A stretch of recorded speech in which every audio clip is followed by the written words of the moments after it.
Hey guys, it's Doc again, and um, I enjoyed seeing you guys in all my chat rooms and in my office hours. It's been great, and we're moving right along, and I'm happy to see that a lot of people are in Khan Academy. I recommend that for everybody who can do it. Uh, they explain things really well. They do videos. They basically do what I did in class, and except with my being there, it's pretty good. I've watched the lessons myself, so I kind of know where you guys are at. Today's uh, lesson is going to be actually lesson number 3 for my biology class, for my middle school science class, and for my chemistry class. It turns out that you guys are again back doing all the same thing for this week on Khan Academy, and I pretty much am going to follow Khan Academy, except I'll leave some stuff out and add some stuff in, hopefully to help you. And if you happen to be working on my worksheets, this is also going to cover that material as well.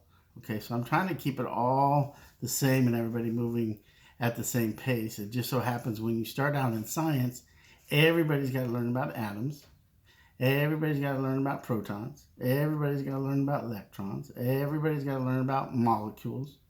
Okay, and that's just the way it is. But what I like to do is on my lectures that will air on Tuesday morning at 9 o'clock will be more of my kind of lecture, talking, drawing figures type thing. And then my lectures on Thursday, just like I used to do in class, I kind of like to do experiments. And they may be about electrons or valences or orbitals or shells of electrons, or they may be about something else completely different that I feel is fun for you guys to see and do. Okay, so we'll plan it that way when I roll these out. It's mostly on the Tuesday morning ones will be kind of my lecture type of videos, and on my Thursday morning ones that you see at 9 o'clock will be probably more my experiment type of lectures. Okay, because some of this stuff you can't do experiments for. It's just you have to learn the material first before you can do the experiments. And today we're going to talk about 2 major things. One is the periodic table of elements, and that's that big chart that was up in my room with all the letters on it, the capital letters. And I showed you it last time, and I showed you how it's at the end of the book most of the time. And basically it looks like this. You can all see that. It's that chart with all those capital letters, all the elements on it. And it kind of has a funny shape. Okay, we're going to be talking about that. And then we're going to be talking about electron shells and valence electrons in particular. And that has to do with where the electrons are located in the atom of the element. Okay, and it's kind of confusing even in the chemistry book for those of you in my chemistry class, that when we did it, and even on Khan Academy, it's kind of confusing because they try to get into the sublevels of these orbitals, and they call them S1, S2, and P1, and S1, P1, P2, and F and D, and all these letters. That's just too confusing, and we don't really need to know that right now at what we're doing. The thing I do want you to know is what an atom looks like, and I'm happy to see that a lot of you drew the atom, and you showed me in my chat rooms the lesson from last time. This time, I'm going to give you another challenge to do. And what I'm going to need you to do, if you can, this is only if you can do this, because some of you don't have access to this, but if you're watching me and you can get onto a computer, what I'd like you to do is print out a periodic table of elements blank chart like this right here. It's blank. Notice there's no letters or anything. It just has that kind of weird shape that they use to put all the elements into the periodic table. I want you to try to get one of these. And then go ahead and Google periodic table of elements and you'll come up with one of these. And just take these letters here and see how many you can transfer and fill up onto the blank page that looks like this. So you're going to take these letters, these elements, hydrogen, oxygen, carbon, lithium, the ones we've been talking about, and you're going to transfer them to this blank sheet of paper right here. Okay? And that's going to be your assignment. That's a pretty easy assignment. It's basically just copying. I just want you to get used to the names of the elements and where they're located, and then you'll be putting them on a chart like this. Okay?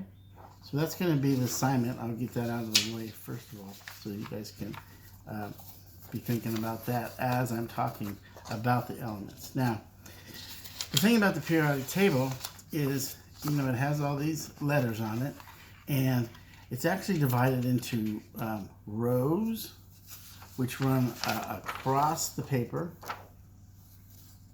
And there's 1, 2, 3, 4, 5, 6, 7, and a couple down here. But there's basically 7 rows that run across.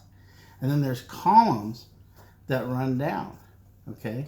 And there's 1, 2, 3, 4, 5, and so forth all the way across. Now, it gets complicated because the area in here, okay, is, you'll notice it's dropped down. It's like a block. It's dropped down. What we're going to concentrate on today is going from the first one, going from like hydrogen, which is the big H in the middle right here, and jumping across to go to the element over here, which is boron. Okay, we're going to kind of go 1, 2, skip 3, 4, 5, 6, 7, 8 columns. And if you remember, I had you guys learn Roman numerals. Roman numeral 1 and 2 and 3, and then 4 was the V with the 1 in front of it, and then 5 was the V, and then 6 was the V with the 1 after it. Remember that? 7 was the V with 2 lines after it, and 8 was 3 lines after the V.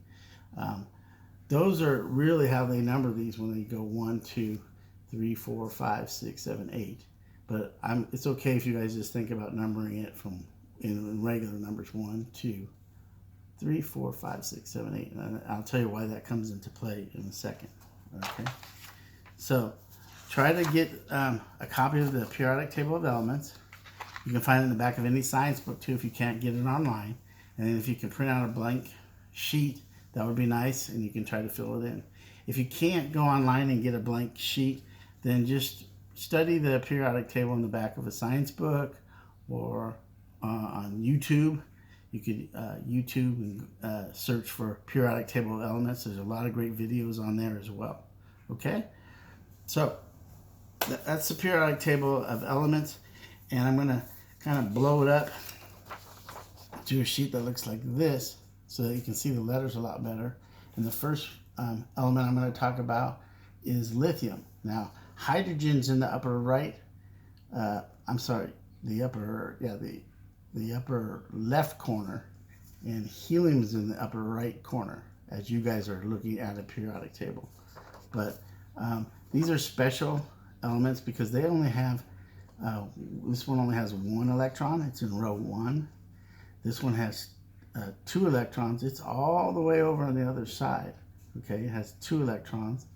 And then lithium has 3 electrons. Okay, and you'll notice this says 1. That's the atomic number. This says 2. That's the atomic number. And lithium says 3, the atomic number. And that number is very important because that tells us the number of protons inside the atom of lithium. And the thing that helps us out with, as far as electron valences and electron shells and knowing where the electrons are, is that if the element does not have a charge, the number of electrons is equal to the number of protons. Okay? So lithium has 3 protons. Therefore, because it's not charged, you know, if it's just a regular element, atom, and we haven't taken the electron away, or we haven't added an electron to make it an isotope, which you may have heard, if it has all its normal existing, electrons and protons with it. It'll have 3 protons, 3 neutrons, which don't have a charge, and three electrons.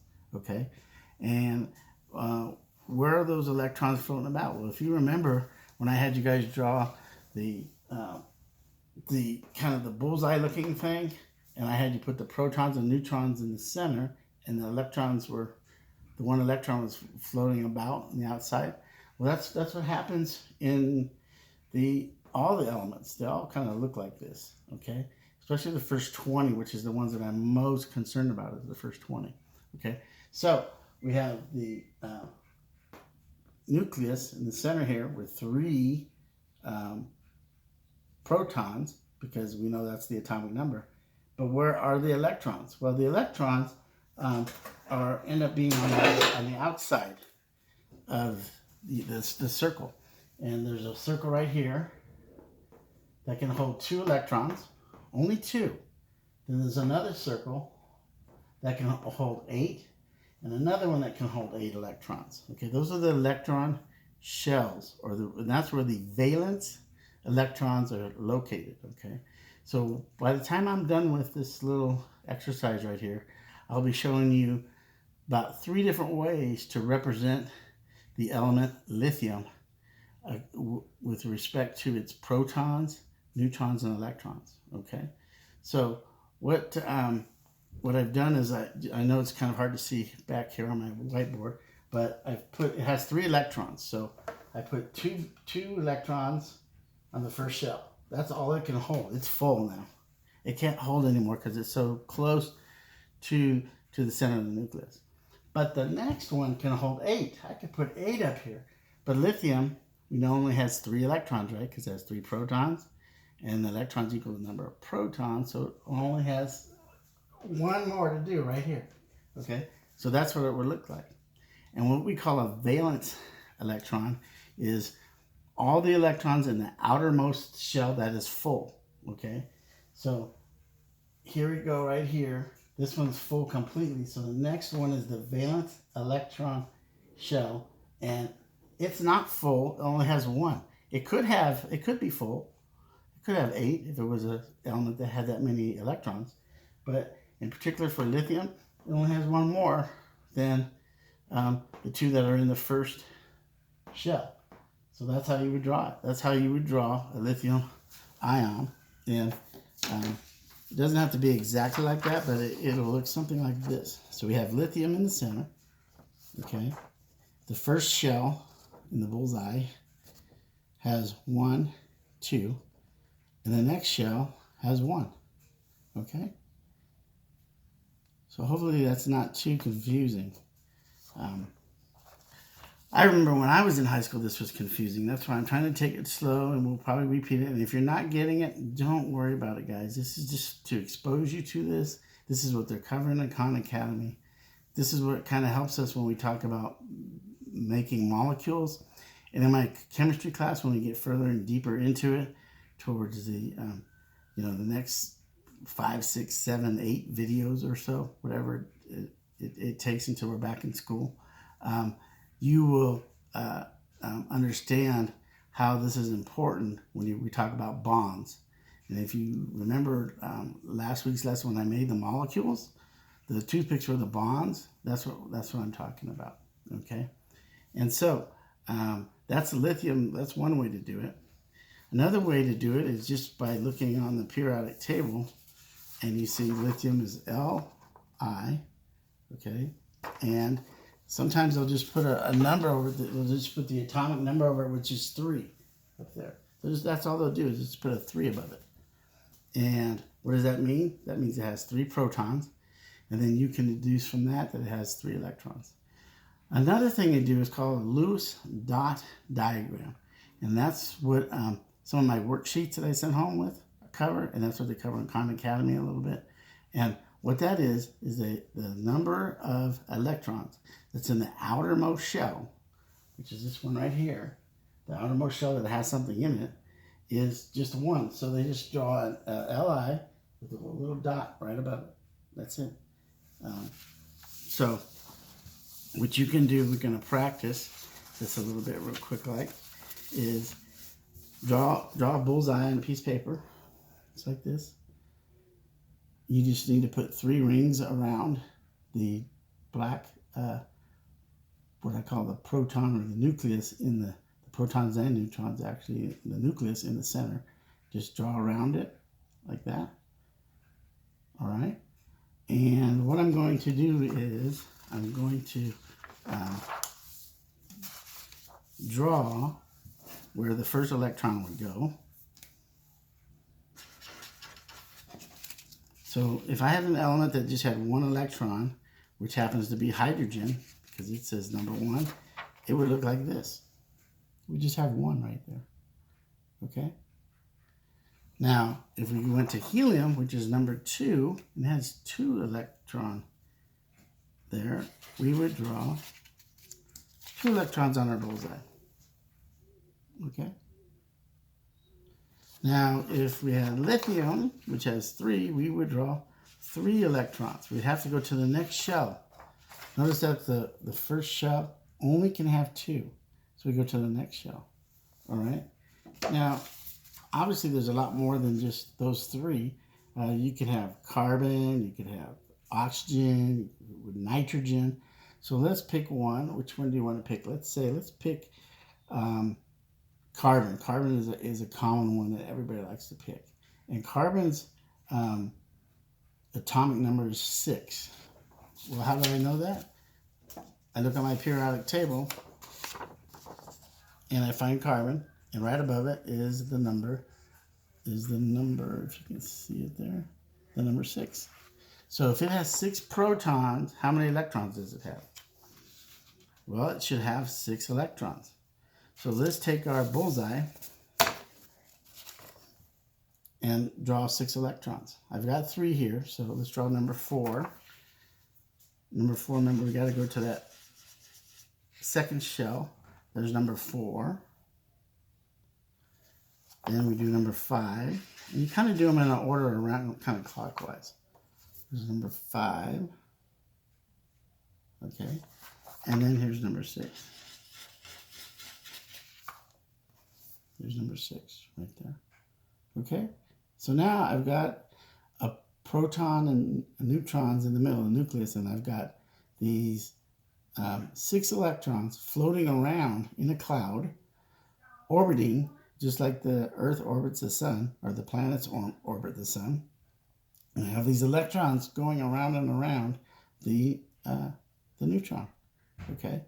Now, if you look at the outermost shell, there's how many electrons there in the outermost shell that has electrons in it? 1, 2, 3, 4. Okay.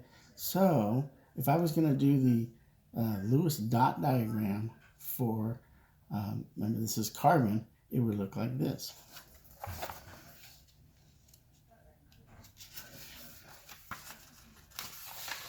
We draw the capital letter of the element, and then we put the dots around. 1, 2, 3, 4. The Lewis dot diagram would look like this. 1, 2, 3, 4. Okay? So I don't want to get too much more involved in the electron valence shells right now, because that's a lot to take in. But next video, we'll be talking more about it, and I'll give you like just 1 or 2 more examples, and that way you'll be able to either do the Khan Academy worksheets, the homework, or you can just, if you're just watching the videos, you get a chance to practice it. Okay, so it's been great talking with you. This is a very difficult subject. This is something that a lot of people get confused on. I don't want you to worry about it. If you don't get it the first time, or the second time, or the third time, we'll get through it. We'll get it, and then we'll move on to something else. But this is something that it's the thing in chemistry, one of the basic requirements. So we know how the electrons are attracted to each other in the different molecules. So then we take 2 elements and we put them together like H2O. How do the molecules respond? How do we know it's H2O? Why isn't it H3O or H4O or H5O? Well, it's H2O for a certain reason that has to do with the valence electrons, which we're studying right now. Okay? So take care, and I will talk to you later. Doc out.